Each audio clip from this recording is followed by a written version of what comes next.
नमस्कार दोस्तों, मैं सुमित सिंह राजपुरोहित आप सभी का हार्दिक स्वागत और अभिनंदन करता हूं आपके अपने YouTube चैनल नवजीवन क्लासेस में।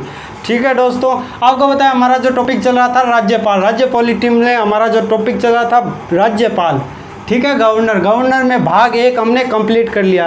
अगर आपने नहीं देखा है तो इस वीडियो के डिस्क्रिप्शन में वो भाग 1 की जो लिंक है वो आपको मिल जाएगी। ठीक है, उसमें से आप भाग 1 देख लेना। तो राज्यपाल में हमने भाग देख लिए, किस भाग में राज्यपाल का वर्णन है, किस अनुच्छेद से किस अनुच्छेद तक राज्यपाल का वर्णन दिया गया और शपथ के बारे में हमने जान लिया है। और राज्यपाल के बारे में आज और भी जानेंगे क्योंकि भाग 1 में हमारा अधूरा रह गया था और उसमें हमने चर्चा की थी कि भाग 2 जल्द आने वाला है। तो ये भाग 2 राज्यपाल का जो भाग 2 है। ठीक है, आज बात करेंगे जो राज्यपाल की शपथ के बारे में।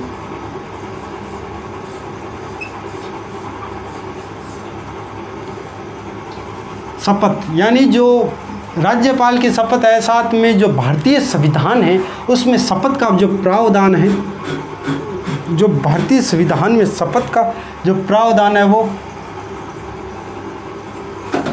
संविधान की अनुसूची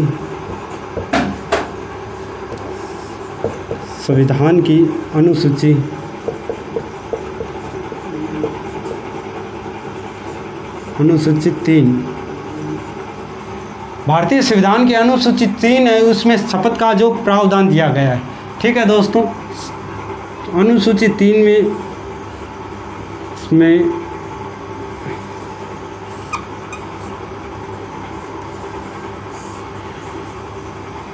इसमें अनुसूची 3 में राष्ट्रपति की शपथ के बारे में बताया गया है। उपराष्ट्रपति की शपथ के बारे में बताया गया है और अपने राज्यपाल के शपथ के बारे में बताया गया है। ठीक है दोस्तों, तो आर्टिकल हम देखते हैं। आर्टिकल जो इसमें आर्टिकल क्या लगते हैं, जो शेष आर्टिकल है वो क्या लगते हैं। तो अनुच्छेद 60 में तो है राष्ट्रपति की शपथ का जो वर्णन उसमें दिया गया है और अनुच्छेद 69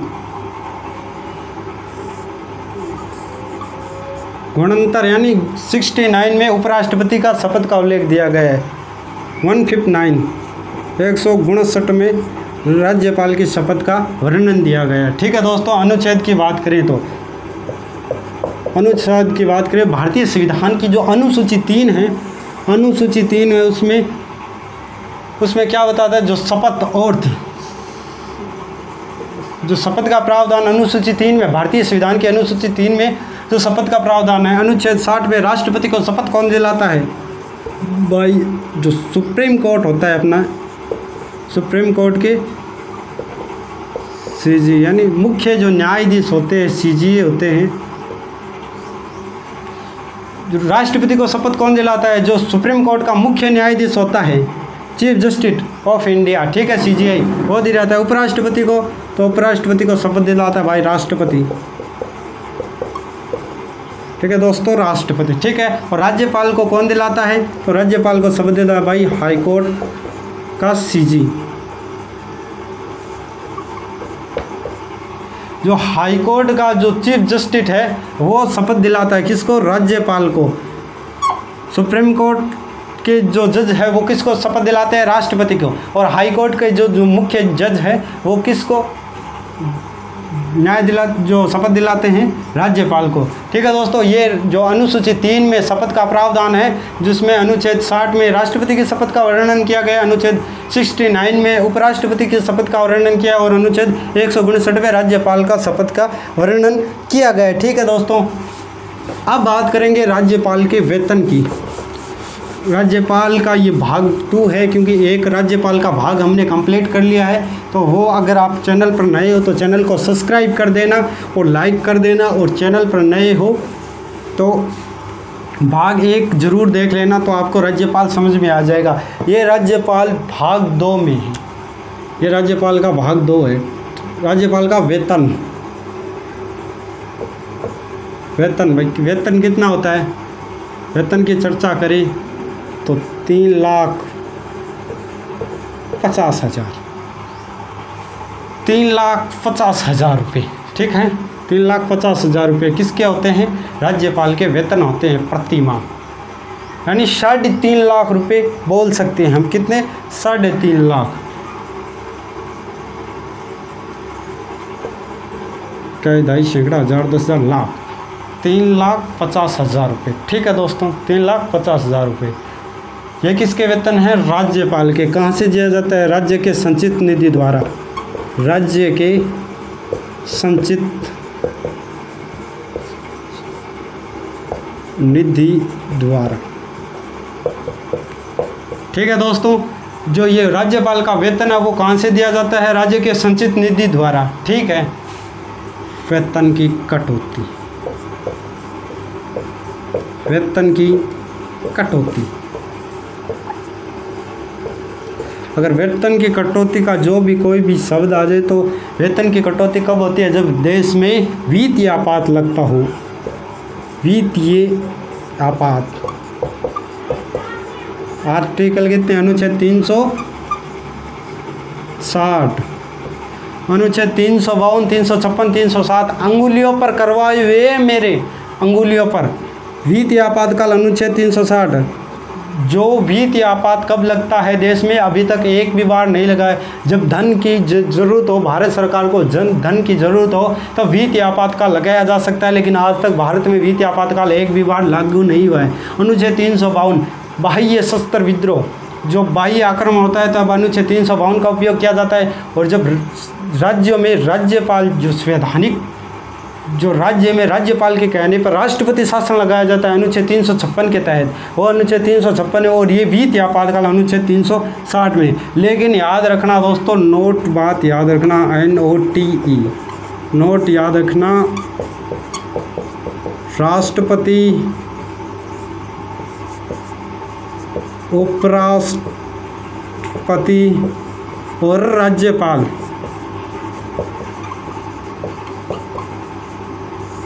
राष्ट्रपति, उपराष्ट्रपति, राज्यपाल, इन तीनों की वेतन कटौती नहीं होती। वेतन कटौती नहीं होती, याद रखना दोस्तों। अगर मान लीजिए देश में वित्तीय आपातकाल लगाया भी जाता है, फिर भी राष्ट्रपति, उपराष्ट्रपति और राज्यपाल, इन तीनों की जो वेतन कटौती है वो नहीं की जाएगी। ये हमारे भारतीय संविधान में स्पष्ट कहा गया है, ठीक है दोस्तों। राष्ट्रपति, उपराष्ट्रपति, राज्यपाल, अगर भारत सरकार वित्तीय आपातकाल अनुच्छेद 360 लागू करती है और वेतन की कटौती करती है, फिर भी इन जो 3 हस्तियां हैं, राष्ट्रपति, उपराष्ट्रपति, राज्यपाल, इनकी जो पद पर है ये तीनों, इनकी वेतन की कटौती नहीं की जाएगी, ठीक है दोस्तों। उम्मीद करता हूँ राष्ट्रपति का वेतन आपको समझ में आएगा होगा। 3,50,000 रुपये, यानी 3.5 लाख रुपये इनको दिया जाता है। राज्यपाल आपको पता है राज्य का प्रथम नागरिक होता है। जैसे केंद्र में राष्ट्रपति राष्ट्र का नागरिक होता है, उसी प्रकार राज्यपाल राज्य का प्रथम नागरिक होता है। ये केंद्र का प्रतिनिधित्व करता है। जैसे ये केंद्र का प्रतिनिधित्व कैसे करता है? तो इसे राष्ट्रपति नियुक्त करता है, इसलिए ये केंद्र का प्रतिनिधित्व करता है। केंद्र का प्रतिनिधित्व कौन करता है? तो राज्यपाल। याद रखना मेरे दोस्तों।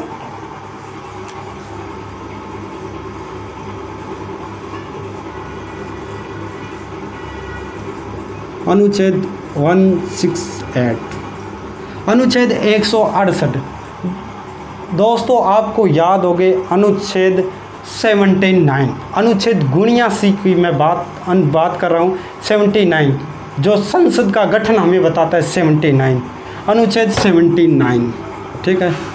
उसमें स्पष्ट कहा गया है कि जो राष्ट्रपति है वो संसद का अभिन्न अंग होगा। अनुच्छेद 79 में यह स्पष्ट कहा गया। उसी प्रकार अनुच्छेद 168 में कहा गया है कि राज्यपाल विधानमंडल का अभिन्न अंग होगा,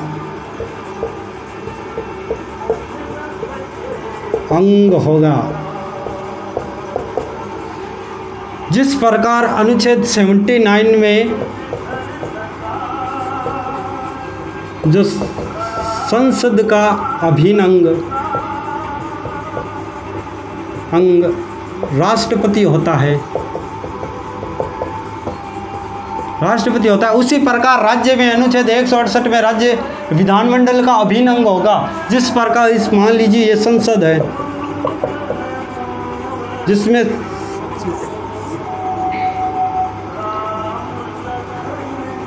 इसके जो संसद के सत्र कितने होते हैं, जो संसद के जो सदन होते हैं वो राष्ट्रपति, राज्यसभा और लोकसभा। दोस्तों मैं इसलिए कंपेयर कर रहा हूँ राष्ट्रपति और राज्यपाल का, क्योंकि दोनों का टॉपिक है, जो दोनों का मैटर है वो सेम है, सिर्फ अनुच्छेद में बदलाव हुआ है। और बाकी जो केंद्र में राष्ट्रपति करता है वही राज्य में राज्यपाल करता है, क्योंकि दोनों की शक्ति है जो नाम मात्र की है, क्योंकि दोनों में वास्तविक शक्तियाँ हैं। जो केंद्र में राष्ट्रपति की वास्तविक शक्ति प्रधानमंत्री और मंत्रिमंडल में निहित है, उसी प्रकार राज्य की जो राज्यपाल की वास्तविक शक्ति है वो किसमें, वो अपने प्रधान जो अपने सीएम चीफ मिनिस्टर मुख्यमंत्री और मंत्रिमंडल में निहित है। यानी राज्यपाल और राष्ट्रपति दोनों नाम मात्र के होते हैं, इसलिए मैं कंपेयर करता हूँ। जिसलिए अनुच्छेद 79 में कहा गया था कि राष्ट्रपति भी जो संसद का अभिन्न अंग होगा, अंग। और संसद के सदन कितने हैं, 2 होते हैं, राज्यसभा और लोकसभा 2 सदन होते हैं और अंग 3। उसी प्रकार राज्य विधानमंडल जो विधानमंडल है, विधानमंडल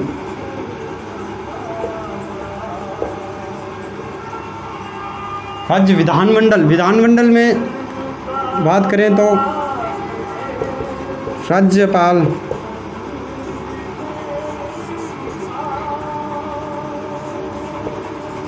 विधानसभा और विधान परिषद।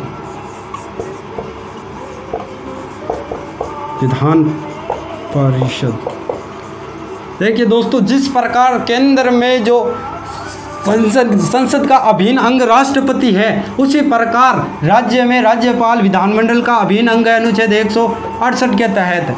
राज्यपाल, विधानसभा, विधान परिषद। अगर विधानमंडल के आपको अंग पूछे, विधानमंडल के कितने अंग होते हैं, विधानमंडल के अंग पूछे तो 3। विधानमंडल के सदन तो 2। विधानमंडल के सदन 2 होते हैं, विधानसभा, विधान परिषद। और अंग का पूछे तो राज्यपाल, विधानसभा, विधान परिषद। उसी प्रकार संसद के जो सदन पूछे तो संसद के सदन होते हैं 2, राज्यसभा, लोकसभा, ये 2 सदन होते हैं। और अंग का पूछे तो राष्ट्रपति, राज्यसभा, लोकसभा, ये 3 संसद के अंग हैं। उसी प्रकार विधानमंडल के 3 अंग हैं और 2 सदन हैं। ठीक है दोस्तों, उम्मीद करता हूँ आपको समझ में आया होगा ये कंपेयर। देखो, भारत में कुछ ऐसे राज्य वहाँ द्विसदनात्मक विधानमंडल भी है।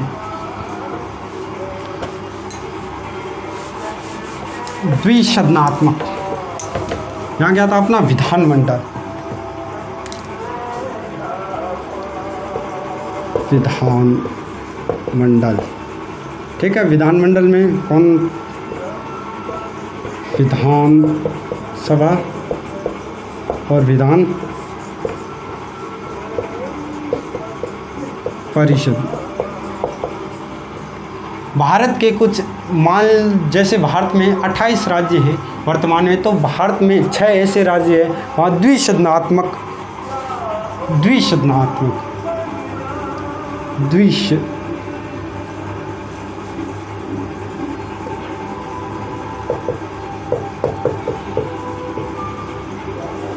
भारत में द्विसदनात्मक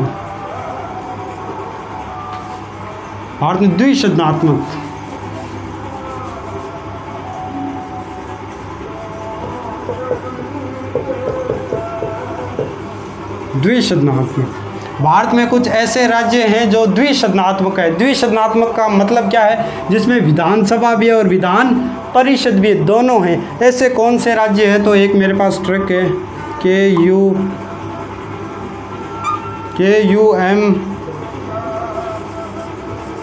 BA कुंभा प्लस तेलंगाना। भारत में कुछ ये 6 राज्य हैं, जैसे के की बात करें तो कर्नाटक,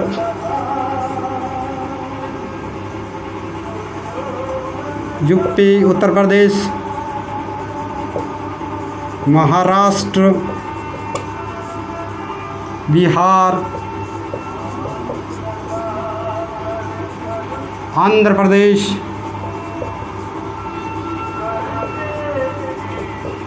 और तेलंगाना।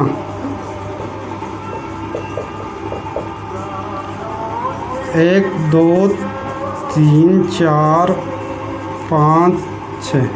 भारत में 6 राज्य हैं। भारत में ये 6 राज्य जी हाँ, जिसमें द्विसदनात्मक विधानमंडल है। जी हाँ दोस्तों, द्विसदनात्मक विधानमंडल का मतलब यही होता है कि इन 6 राज्य कर्नाटक, उत्तर प्रदेश, महाराष्ट्र, बिहार, आंध्र प्रदेश, तेलंगाना, इन 6 राज्यों में क्या है, विधानसभा भी और विधान परिषद भी।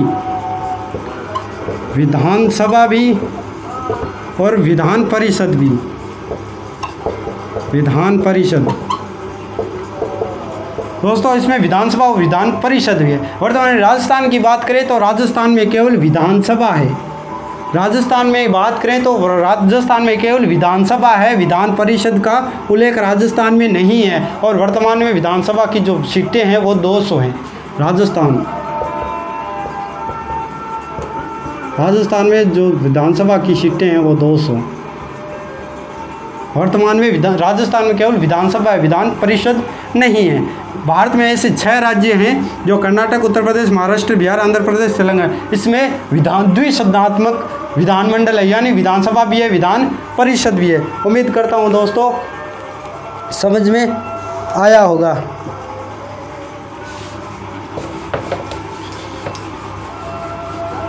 राज्यपाल अपना टॉपिक चल रहा है, भाग 1 कंप्लीट हो चुका है। ये भाग 2 है जिसमें अभी बहुत कुछ बताना है। भाग 3 भी शेष जल्द ही आएगा।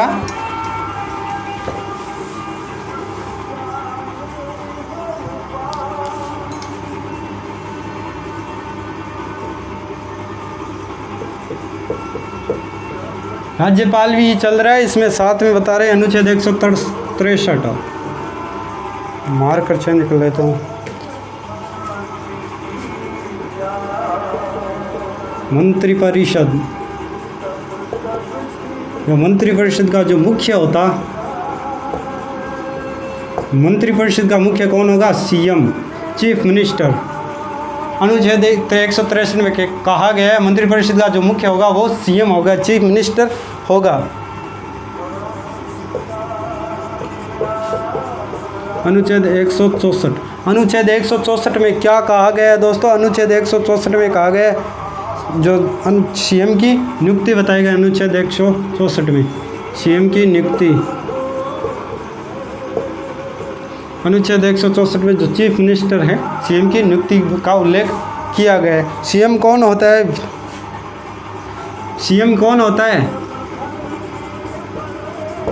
विधानसभा, विधानसभा में बहुमत दल का नेता, बहुमत दल का नेता। जैसे राष्ट्र में बात करें, केंद्र में बात करें तो लोकसभा में बहुमत दल का नेता प्रधानमंत्री होता है। लोकसभा में बहुमत दल का नेता प्रधानमंत्री होता है। उसी प्रकार विधानसभा में बहुमत दल के नेता को क्या कहा जाता है, चीफ मिनिस्टर, मुख्यमंत्री, सीएम। ठीक है दोस्तों, उम्मीद करता हूँ समझ में आपको आया होगा। कुछ नोट भी करवा देता हूँ, आपको नोट करवा देता हूँ। जैसे मनोनीत की बात आई, एक मनोनीत होते हैं, एक निर्वाचित, मनोनीत, निर्वाचित, और एक होते हैं नियुक्ति।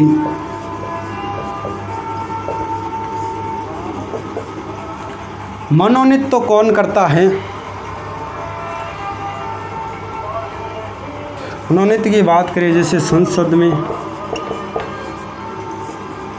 बात करें संसद में मनोनीत जो राज्यसभा में 12 सदस्य प्लस 2 सदस्य एंग्लो इंडियन, जो वर्तमान में तो हटा दिए गए हैं आंग्ल भारतीय को, यानी 12 सदस्य पहले लोकसभा जो राज्यसभा में थे और 2 सदस्य एंग्लो इंडियन, टोटल मिला के 14 सदस्य केंद्र से क्या किए जाते थे, मनोनीत किए जाते थे। ठीक है दोस्तों, 14 जो व्यक्ति थे वो क्या किया जाते हैं, मनोनीत किया जाते थे। ठीक है, निर्वाचित की बात करें तो निर्वाचित जो चुनाव की प्रक्रिया होती है, चुनाव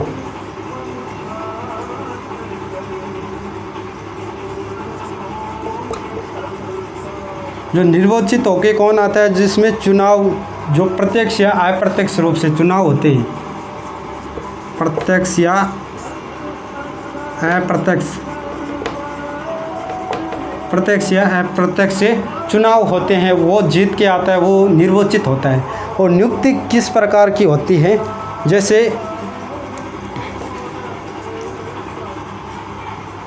जो केंद्र में जो प्रेसिडेंट्स होते हैं, जो अपने राष्ट्रपति होते हैं, वो केंद्र में किसकी नियुक्ति करते हैं, जो पीएम की। और राज्य में जो गवर्नर होते हैं, राज्यपाल होते हैं, वो राज्य में किसकी नियुक्ति करते हैं, सीएम की। ठीक है दोस्तों, उम्मीद करता हूँ इतना आपको समझ में आया होगा। ये भाग राज्यपाल का भाग 2 हमारा कंप्लीट हो चुका है दोस्तों। भाग 3 जल्द ही लेकर आएंगे, उसमें हम राज्यपाल की शक्तियों की अभी चर्चा नहीं की है, शक्तियों की चर्चा करेंगे, लेकिन आराम से, कोई दिक्कत वाली बात नहीं है, क्योंकि जो केंद्र में राष्ट्रपति की शक्तियाँ चलती है, क्षमादान की शक्ति और विधान वो बहुमत बिल पास करवाने की शक्ति, उसी प्रकार जो केंद्र में राष्ट्रपति की शक्तियाँ चलती है, उसी प्रकार राज्य में राज्यपाल की शक्तियाँ चलेगी। तो चिंता मत करो, वो वीडियो भी आपके पास जल्द पहुंच जाएगा। तब तक के लिए धन्यवाद।